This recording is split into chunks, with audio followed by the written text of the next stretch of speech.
Fala pessoal, tudo bem com vocês? Mais um vídeo aqui no nosso canal, Memória Alvinegra tá no ar e aqui o Botafogo sempre joga em casa. Estou aqui para falar com vocês agora sobre o sorteio da Libertadores, dos grupos da Libertadores de 2025. Finalmente começou a temporada, esse é meu sentimento. Quando começou o sorteio, eu coloquei aquele sentimento no coração de finalmente a temporada começou. Carioca é nada. Parabéns ao time lá que ganhou a Copa Zero. Ah, maravilha, mas agora a temporada começou e começou com o sorteio da Libertadores de 2025. O Botafogo pegou no seu grupo o Estudiantes, a Universidade de Chile e o Carabobo. Eu vou falar sobre esses três times, o que eles têm de força, o que a gente pode fazer no grupo e vou fechar dizendo o que achei da formação do Grupo A do Botafogo. Mas antes, eu preciso falar com vocês sobre um assunto importante, porque o senhor Alejandro Domingues mostrou a cara da Conmebol. Mostrou por quê que a Conmebol não faz nada referente a preconceito. Deixa o like, comenta, compartilha esse vídeo. Você que não está inscrito no canal ainda, se inscreve, pense em se tornar um amigo do canal, porque o Memória Alvinegra está indo rumo a 10.800 inscritos. Essa é a mini meta agora. Vamos bater 10.800 inscritos. Faltam ali 8 inscrições para a gente bater esse número. Depois a gente vai pensando em 10.900 e 11 mil inscritos aqui no canal. Roda a vinheta. Bora pro vídeo. Tá no ar o Memória Alvinegra.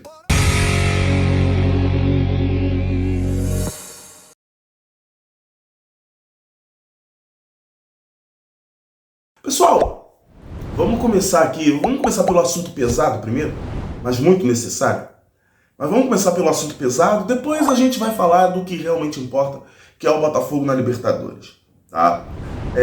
Nos últimos dias a gente viu aí o Luigi, jogador da base do Palmeiras, estava disputando a Libertadores Sub-20, sendo vítima de preconceito pela torcida do Cerro Porteño. Cerro Porteño que é do Paraguai. Paraguai que é sede da Conmebol. E foi um negócio muito pesado, porque o Luigi, aos prantos, pediu uma solução para aquilo. Pediu para que aquilo fosse resolvido, para que as devidas punições fossem dadas ao futebol paraguaio como um todo. Tá? Aquilo foi muito importante, apesar de ter um cidadão que ficou ridicularizando, falando que falta caráter. Já vou falar dele. Mas aquilo foi muito importante para trazer à luz de novo uma coisa que eu já estava sentindo que estava sendo normalizada. Nos estádios sul-americanos é assim. Não pode ser assim. Tá? O Alejandro Domingues foi perguntado sobre a situação de a Leila Pereira, presidente do Palmeiras, ter falado sobre os clubes brasileiros cancelarem a sua filiação à Conmebol, se filiarem à CONCACAF.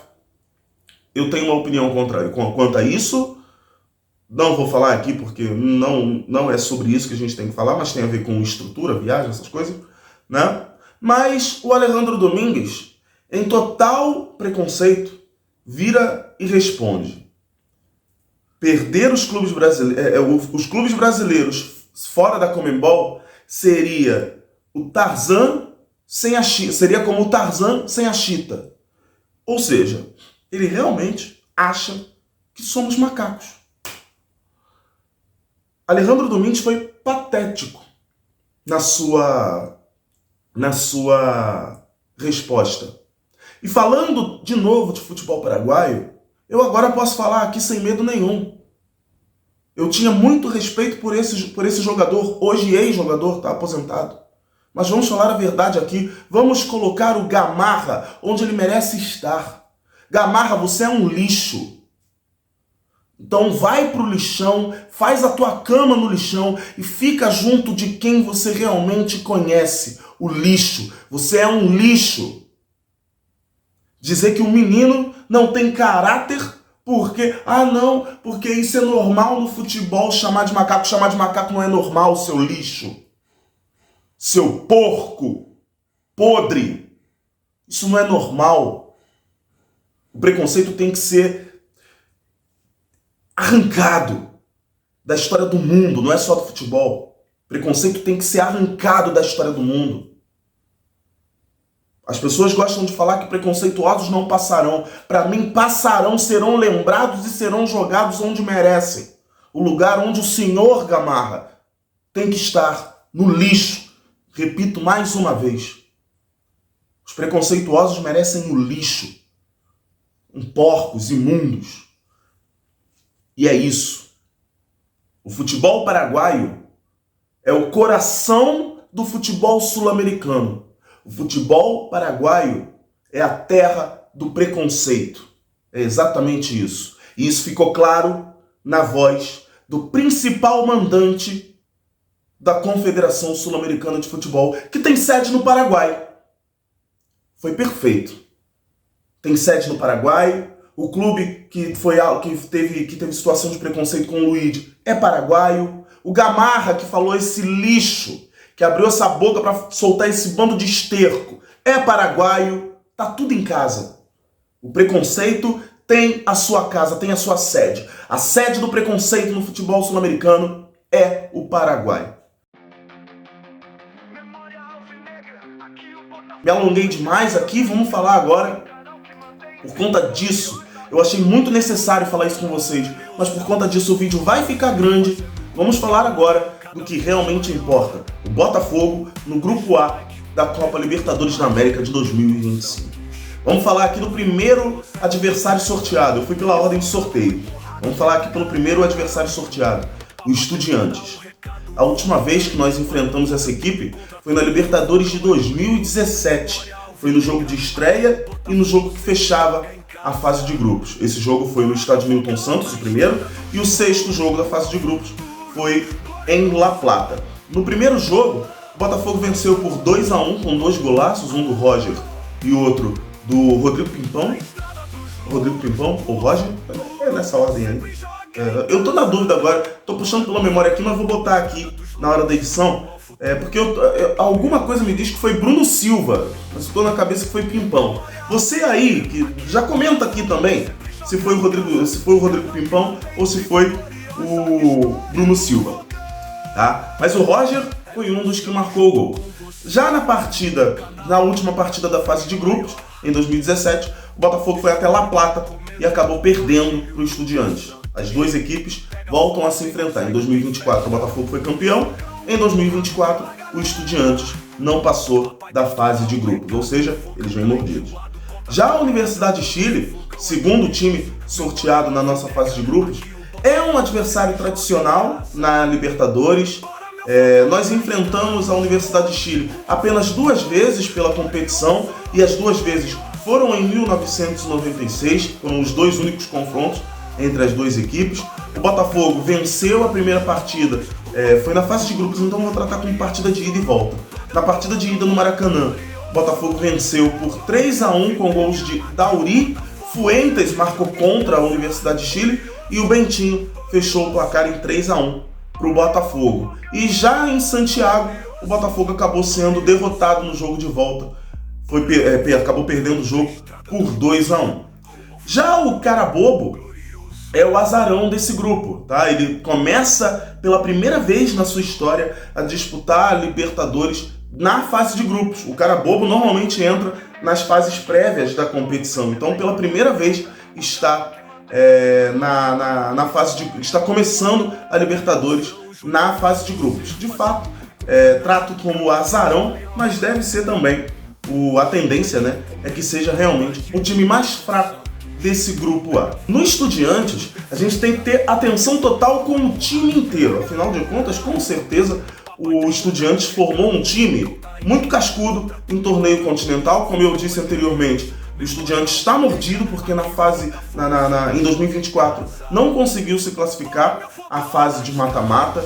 São 4 títulos em 17 participações. É um dos maiores vencedores de Libertadores em território argentino, tá? Como eu falei, em 2024 foi eliminado na fase de grupos, mas se reforçou e trouxe 2 jogadores muito interessantes. Tiveram passagens apagadas pelo futebol brasileiro, mas são sim jogadores importantes. O volante Gabriel Neves, que esteve no São Paulo em passagem apagada, e o Alário, que foi atacante do Internacional em 2024, também com passagem apagada pelo time do Colorado. São dois jogadores muito importantes, é um time que precisa ter total atenção porque é um time muito bem montado, é o atual campeão da Liga Argentina, então precisa ser visto como merece ser visto. Talvez a segunda força, rivalizando ali com o Botafogo, para de repente ser a primeira força desse grupo. Já a Laú é tradicional, é mais um adversário tradicional, nunca foi campeão da Libertadores, tem como sua melhor participação as 4 vezes em que esteve entre os semifinalistas da competição continental, a última em 2012, inclusive essa última em 2012 foi com um time da Laú, que era a base da melhor geração da história do futebol chileno, da melhor geração de seleção chilena da sua história, tá? Tinham grandes jogadores ali, o Isla, o Arangues, tinha muito jogador bom que acabou fazendo parte da geração chilena, bicampeã da Copa América, com grandes participações em Copas do Mundo. O futebol chileno não renova mais jogadores, eles estão agora numa entre-safra, mas a safra que vem após é muito ruim, não é uma safra que encha os olhos.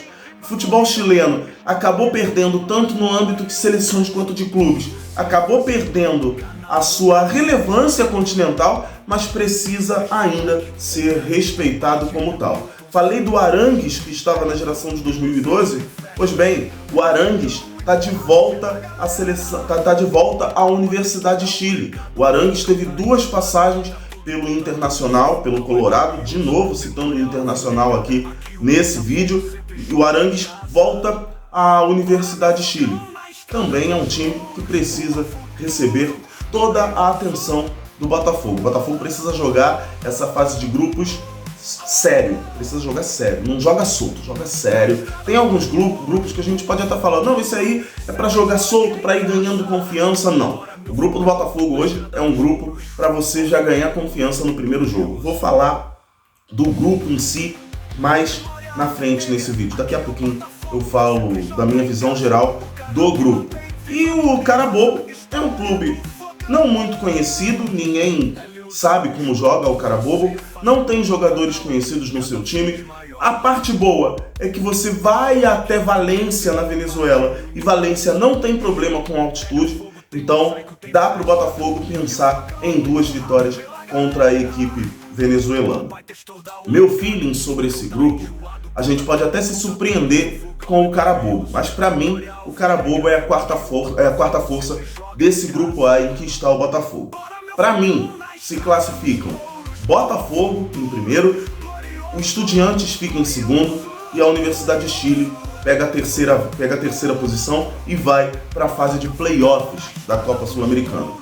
O Carabobo sabe que eles são os azarões, sabe que ninguém espera muita coisa deles, talvez nem o torcedor espera tanta coisa do Carabobo, mas talvez eles joguem tendo aquela percepção de vamos terminar em terceiro, já vão surpreender o mundo, né? Mas vamos terminar em terceiro e de repente disputar ali a fase de playoffs da Copa Sul-Americana. Talvez eles pensem nisso. Para mim, Botafogo em primeiro, Estudiantes em segundo, Universidade de Chile em terceiro no playoff da Sul-Americana e o Carabobo o quarto colocado desse grupo.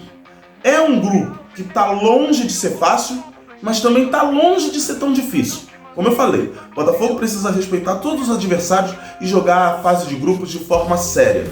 Na minha opinião, e eu vou trazer a minha opinião aqui nesse momento até bem clubista, usando como base o nosso hino, a passagem do nosso hino. Não podes perder para ninguém. Então eu vou torcer que o Botafogo não perca nenhum jogo e passe classificado em primeiro, invicto, na fase de grupos.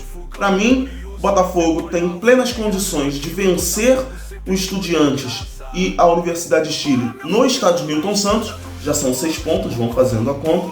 Você empata as 2 partidas contra o Estudiantes e a Universidade de Chile jogando na Argentina e no Chile, já são 8 pontos. E você tem plenas condições de vencer as 2 partidas contra o Carabobo, 14 pontos. isso pode garantir o Botafogo como a melhor campanha ou talvez a segunda ou terceira melhor campanha da competição continental. E isso é muito importante pensando no mata-mata. Seria muito legal o Botafogo ter um mata-mata, jogando a primeira fora, segurando um pouco o resultado, de repente complicando a vida do adversário, porque o adversário precisa vencer na sua casa, e aí, indo com a obrigação de vencer no estádio Newton Santos, o Botafogo, bola por bola, tem plenas condições de passar fase por fase. Para mim, o Botafogo fazendo 14 pontos na fase de grupos, pode ficar ali entre segundo, terceiro e quarto colocado entre as melhores campanhas no geral da Libertadores. Então vamos pensar isso. 10 pontos sempre classifica a equipe. 10 ou 12 pontos sempre classifica. Mas 14 pontos é para pegar a liderança e as melhores campanhas. Vamos ficar nessa base aí, 13, 14, 15 pontos, tá bom? Grande abraço para vocês, vídeo feito, vídeo entregue, espero que vocês tenham gostado. Valeu, fui!